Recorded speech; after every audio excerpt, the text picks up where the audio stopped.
Hello everyone, I am Prithika. I welcome you all to Beyond the Headlines initiative. In this initiative, we'll discuss daily current affairs that is specifically focused on prelims preparation.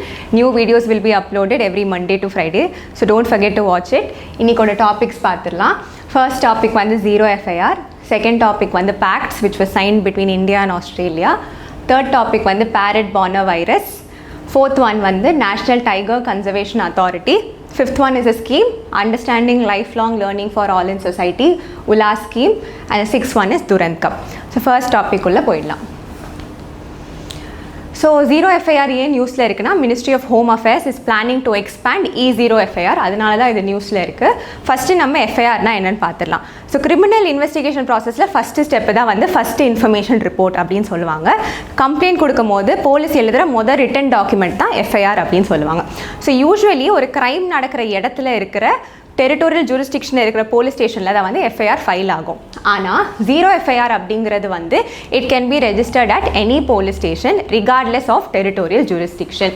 Y the name zero FIR அப்படின்னா அந்த எந்த police ஸ்டேஷனாக இருந்தாலும் zero FIR வந்து register ஆகும். அங்கே வந்து இனிஷியலாக they won't give a serial number. Usually FIRs will be given a serial number 35, 36 அந்த மாதிரி சீரியல் நம்பர்ஸ் கொடுப்பாங்க. ஜீரோ FIRல என்ன பண்ணுவாங்கன்னா it will be marked as zero. After transferring it to the appropriate territorial ஜூரிஸ்டிக்ஷனில் இருக்க போலீஸ் ஸ்டேஷன், அந்த police ஸ்டேஷனில் they will be given a serial number and investigation start ஆகும். யார் இதை ரெக்கமெண்ட் பண்ணா அப்படின்னா வந்து JS Verma committee after the 2012 Nirbhaya கேஸ்க்கு அப்புறம் தான் வந்து ஜீரோ FIR அப்படின்ற கான்செப்ட் வந்தது. இமீடியட்டாக ஆக்ஷன் எடுக்கணும் சீரியஸான கேசஸில் அப்படின்றதுக்காக கொண்டு வரப்பட்டது. இப்போ வந்து we need to remember that FIR can be filed only for cognizable offenses. அப்போ cognizable offensesனா என்ன? Cognizable offenses are serious offenses like rape, death அந்த மாதிரி serious offenses. அப்போ என்ன அப்படின்னா police has the power to arrest the accused without a warrant. அதுதான் வந்து cognizable offenses. அப்போ what are non-cognizable offenses? Are there less serious crime or defamation, public nuisance? இதில் வந்து police cannot arrest the accused without a warrant. They need prior permission from the court. அதுதான் வந்து non-cognizable offenses. அப்போ we saw the difference between cognizable offense and non-cognizable offense. FIR can be filed only for cognizable offenses. So அடுத்து வந்து நம்ம E0 FIR என்ன அப்படின்னு பார்க்கலாம். E0 FIR வந்து it was brought to combat financial cyber crime frauds தான் வந்து combat பண்ண கொண்டு வரப்பட்டது. இந்த இனிஷியேட்டிவ் என்ன பண்ணும் அப்படின்னா அபவுட் 10 lakhல இருக்கிற ஃபினான்ஷியல் ஃப்ராட் என்ன ஆகும் அப்படின்னா தே will B automatically converted into FIRs.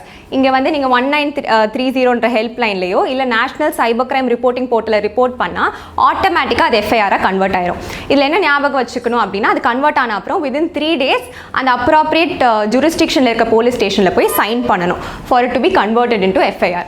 இது யார் லான்ச் பண்ணியிருக்கா அப்படின்னு பார்த்தா Indian cyber crime coordination centre I4C under the ministry of home affairs. So இது எது கொண்டு வரப்பட்டிருந்தா இன்வெஸ்டிகேஷன் ஸ்பீடப் பண்ணணும். அப்போ இது நியூஸில் சொல்லியிருந்தாங்க that almost 25,000 crores were saved because of this initiative. So this is aligned with the provisions of section 173 and 1 of the newly enacted Bharatiya Nagarik Suraksha Sanhita, which was earlier called as Code on Criminal Procedure. Okay, so இதுதான் வந்து difference between FIR and zero FIR. அதை பார்த்துடலாம். FIR can be filed only in the concerned police station. Zero FIR any police station regardless of territorial jurisdiction. Registration வந்து ஒரு regular FIR number கொடுத்துருவாங்க. இங்கே வந்து it will be initially number 0, hence the name zero FIR. Transfer no. ஏன் நோனா அதே இருக்கிற ஜூரிஸ்டிக்ஷனில் தான் வந்து ஃபைல் பண்ணுறதுனால எந்த ட்ரான்ஸ்ஃபரும் இங்கே நடக்காது. இங்கே எஸ், எந்த இடத்துல க்ரைம் நடந்ததோ அந்த போலீஸ் ஸ்டேஷனுக்கு ட்ரான்ஸ்ஃபர் ஆகிடும். பர்பஸ் இஸ் நார்மல் ரெஜிஸ்ட்ரேஷன், இங்கே இமீடியட் ரெஜிஸ்ட்ரேஷன் இன் அர்ஜென்ட் கேசஸ். ஸோ இப்போ வந்து will see the practice question. With reference to zero FIR, consider the following statement. It can be filed at any police station irrespective of territorial jurisdiction. இதுக்காக தான் இது கொண்டு வரப்பட்டது. So statement 1 is correct. It was introduced on the recommendations of Justice Verma Committee. Yes. It can be registered only for non-cognizable offenses. தப்பு. It can be registered only for cognizable offenses. So 3 eliminate பண்ணா 1 and 2 answer வந்துரும். So this is the PYQ reference. UPSC 2026ல கேட்டிருந்தாங்க. Which of the following statements about a zero first information report under Bharatiya Nagarik Suraksha Sanhita is correct? So நம்ம படித்த எல்லா விஷயத்தையும் தான் test பண்ணுறாங்க. என்ன டெஸ்ட் பண்ணுறாங்கன்னா காக்னிசிபிளா நான் காக்னிசிபிளா அப்படின்றத டெஸ்ட் பண்ணுறாங்க. செகண்ட் ஸ்டேட்மெண்ட் என்ன சொல்கிறாங்கன்னு பாருங்கள். The officer in charge where a zero FIR has been lodged may with the permission initiate a preliminary inquiry. Yes, they can. Under zero FIR, it is obligatory for the informant to furnish information electronically. அப்படி கிடையாது, ஓரலாகவும் சொல்லலாம், ரிட்டனாகவும் கொடுக்கலாம். எப்போவுமே ஆப்ளிகேட்ரின்ற வர இடத்துல கேர்ஃபுல்லாக இருங்க. So the answer is 2 only. So second topic போயிடலாம், which is partnership on cyber critical technology and supply chains. ஏன் இது நியூஸில் இருக்குன்னா, ரீசெண்டாக when our prime minister visited Australia, this agreement was signed. இது என்ன பண்ணுது அப்படின்னா, this replaces the previous agreement called the cyber and cyber enabled critical technology cooperation. So ஒரு அக்ரிமெண்ட்டில் இதில் நீங்கள் என்ன பார்க்கணும் அப்படின்னா, இது ஒரு bilateral agreement. What do you mean by bilateral? 2 countries sign பண்ணுறது தான் வந்து bilateral agreement. Between which 2 countries? India and Australia. So it's a comprehensive intergovernmental technology alliance, a bilateral cooperation between India and Australia. It aims at strengthening cooperation in cyber security, critical technology, resilient supply chains and defense research. So PACTS பற்றி நமக்கு என்ன தெரியணும்னா, there are 5 pillars. 5 key areasல வந்து they are focusing. ஒன்று வந்து supply chain resilience and diversification. So இதில் என்ன பண்ணுறாங்க அப்படின்னா, they are trying to build secure hardware supply chains, semiconductors focus பண்ணுறாங்க, critical mineral security, undersea cables வந்து safeguard பண்ணுறது. ஸோ இதெல்லாம் வந்து collaborative effortsல பண்ணுறாங்க. Pillar 2 அப்படிங்கிறது critical technology. Critical technologyனா என்ன? AI, large language models, biotechnology, telecommunications, அதெல்லாம் ஃபோக்கஸ் பண்ணுறாங்க. Pillar 3 வந்து cyber security, against cyber crime, joint technical workshops and cyber tech skill incubator. The fourth pillar is Indo-Pacific Digital Reliance. It promotes India's digital public infrastructure principles. So அதனால you should see that. Clean energy, healthcare, education, அதெல்லாமே இங்கே focus பண்ணுறாங்க. Pillar 5 அப்படிங்கிறது multi domain defence research. அப்போ இங்கே வந்து it connects India's DRDO with Australia's DSTG. இப்போ நமக்கு எப்படி டிஃபென்ஸ் ரிசர்ச் அண்ட் டெவலப்மெண்ட் ஆர்கனைசேஷனும் அவங்களோட ஆர்கனைசேஷனும் ரெண்டும் கனெக்ட் பண்ணி அவங்க வந்து பெஸ்ட் ப்ராக்டிசஸ் ஷேர் பண்ணிக்கிறது, அந்த மாதிரியான they are going to co-develop advanced materials and maritime surveillance systems while linking defense startup ecosystems. So இது வந்து high level bilateral architecture. PACTS is overseen by, யார் இதை oversee பண்ணுறா அப்படின்னா, நம்மளோட இந்தியாவோட Deputy National Security Advisor and Australia's Deputy Secretary of the International and Security Group by an annual senior officials meeting. So annually they'll meet and they will discuss about these pillars. So this is about PACTS. PACTS is a very simple topic. Prelims perspective la எந்த 2 country bilateral agreement அதோட 5 pillars அதை நீங்க ஞாபகம் வச்சுக்கோங்க. We'll see the practice question. With reference to partnership on cyber critical technologies and supply chains, consider the following statements. First statement, it seeks to strengthen cooperation on undersea cable security through the Quad Partnership for Cable Connectivity and Resilience. Yes, correct. Quadல இருக்கிற 4 country யாருன்னு பாருங்க. India, Australia, Japan and US. So அதில் இருக்கிற India and ஆஸ்திரேலியானால அவங்க இருக்கிற best ப்ராக்டிசஸுமே இங்கே வந்து கொண்டு வரப்படும்.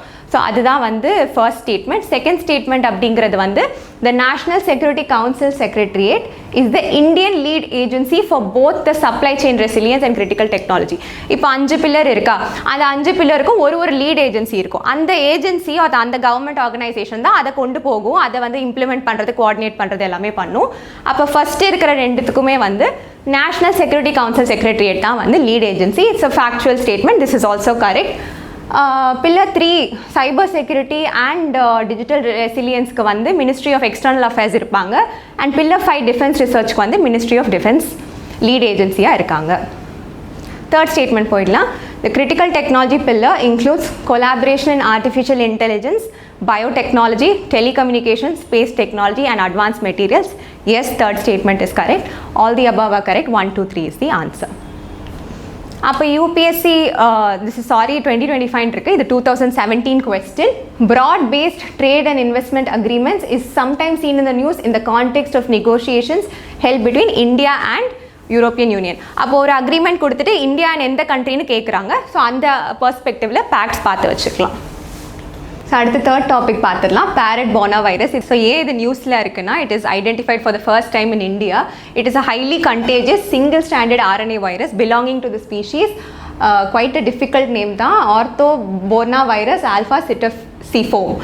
So in the virus it causes this disease called proventricular dilatation disease, which is a fatal neurological and gastrointestinal wasting syndrome. Wasting na enna appadina regular appetite irundhalume progressive thinning irukum, digestive issues irukum, and it affects the nerves of the digestive tract. So idu birds affect பண்றது, especially the cetacean birds.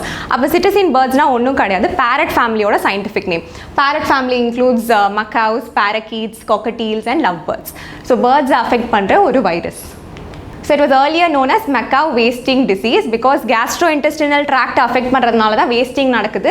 அதனால it was called wasting disease. It is identified across major captive aviculture hubs. Aviculture அப்படின்றது breeding and keeping of birds தான் நம்ம aviculture அப்படின்னு சொல்லுவோம். So Assam, Karnataka and West Bengal it is identified.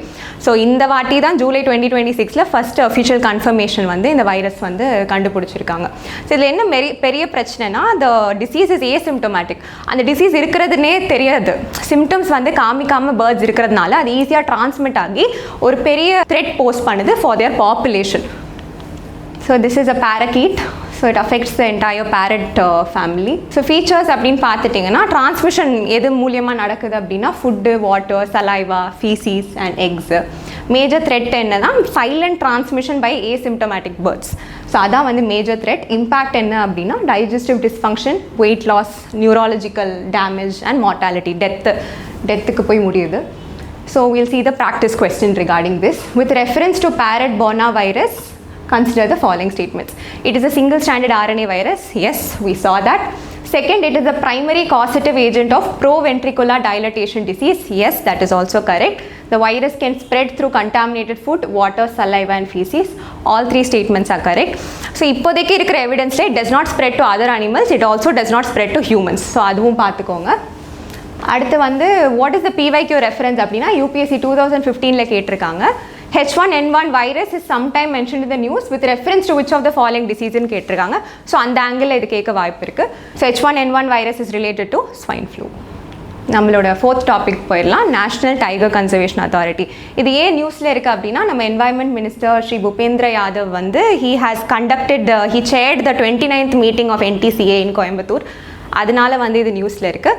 So we'll see what is National Tiger Conservation Authority. National Tiger Conservation Authority is a statutory body. Statutory body na enna? It derives its power from an act. In the act, Wildlife Protection Act, under the Ministry of Environment, Forest and Climate Change. So it was established in 2006 through an amendment to the Wildlife Protection Act to provide statutory backing to Project Tiger. Project Tiger 1973ல கொண்டு வந்த ஒரு centrally sponsored scheme. இதுக்கு statutory backing கொண்டு வரதுக்கு தான் NTCA அமைக்கப்பட்டுச்சு. So the authority serves as the apex institution for tiger conservation. So and management of tiger reserves in the country. நம்ம project டைகர்னு பார்த்துடலாம். It was launch in 1973. It is a centrally sponsored scheme. Centrally ஸ்பான்சர்ட்னா the funding is shared by the centre and the states. Under ministry of environment, forest and climate change. So objective என்னன்னா in situ conservation of டைகர்ஸை conserve பண்ணுறதுக்கு தான் கொண்டு வரப்பட்டது. What is in situ? அவங்களோட ஹேபிட்டாட்டுக்குள்ளேயே அவங்கள காப்பாற்றுறது, அவங்களை கன்சர்வ் பண்ணுறது, அவங்களை ப்ரொடெக்ட் பண்ணுறது தான் in situ conservation. National park is an example of in situ conservation. Ex situ கன்சர்வேஷன்னா என்னன்னு போய் படிங்க. Implementing agency, National Tiger Conservation Authority.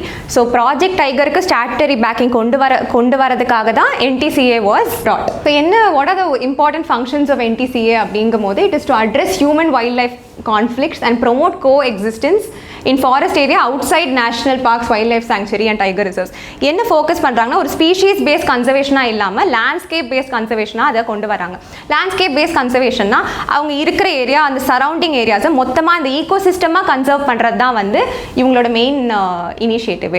Now will see what are the key outcomes of the 29th meeting. இப்போ நடந்த மீட்டிங்கில் ஒரு 4 கீ அவுட்கம்ஸ் இருந்தது. அது என்னன்னு பார்த்துடலாம். First one is Strides 2026, which is the status of tiger reserves, infrastructure, development, ecology and social parameters. So இது ஒண்ணுமே இல்லை, it is an assessment report. இந்த ரிப்போர்ட்ல என்ன சொல்லுதுன்னா infrastructure status எப்படி இருக்கு, ecological conditions எப்படி இருக்கு, development indicator, social parameters across India's tiger reserves.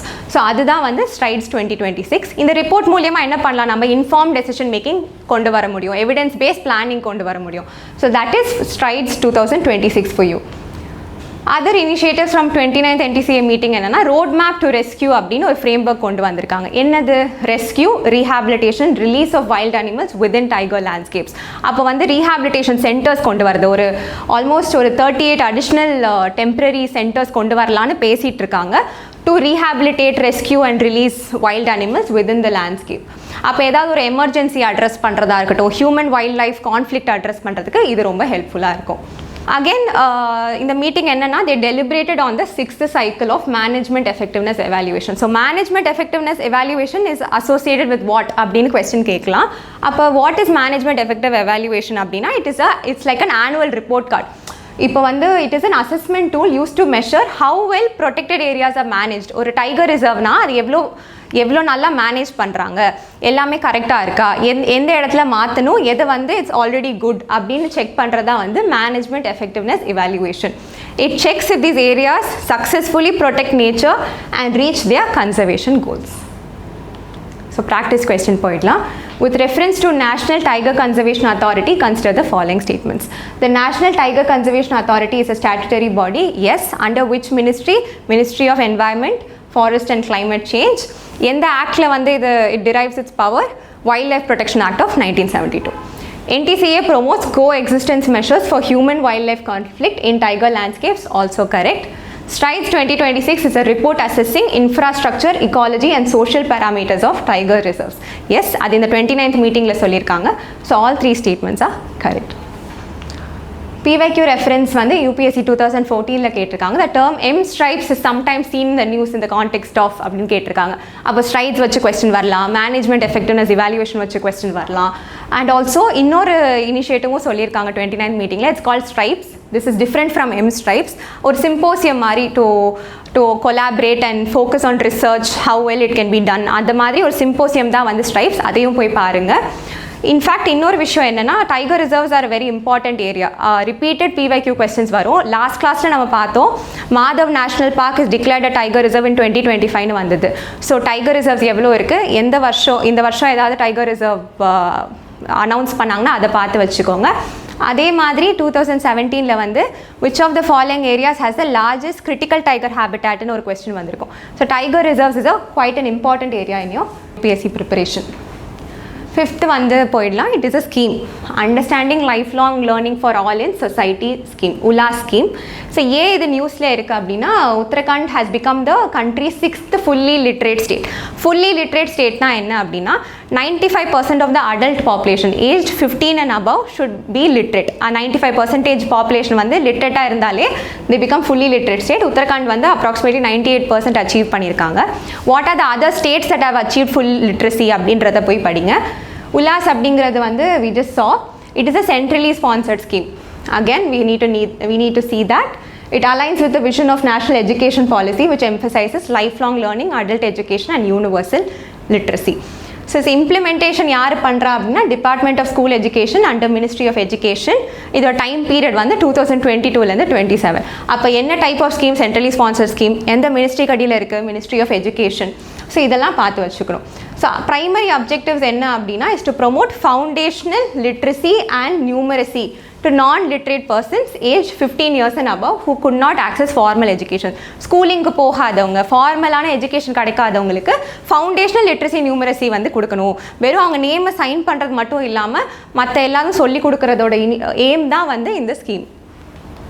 So நான் சொன்ன மாதிரி the program aims to transform literacy from merely signing one's name to acquiring reading skills, writing skills, numeracy, digital literacy, financial literacy and essential life skills. So the target is to provide foundational literacy and numeracy to 5 crore learners. நம்ம time period பார்த்தோன்னா 2022 to 27 அதில் 5 crore learners with 1 crore learners per year using online teaching, learning and assessment systems.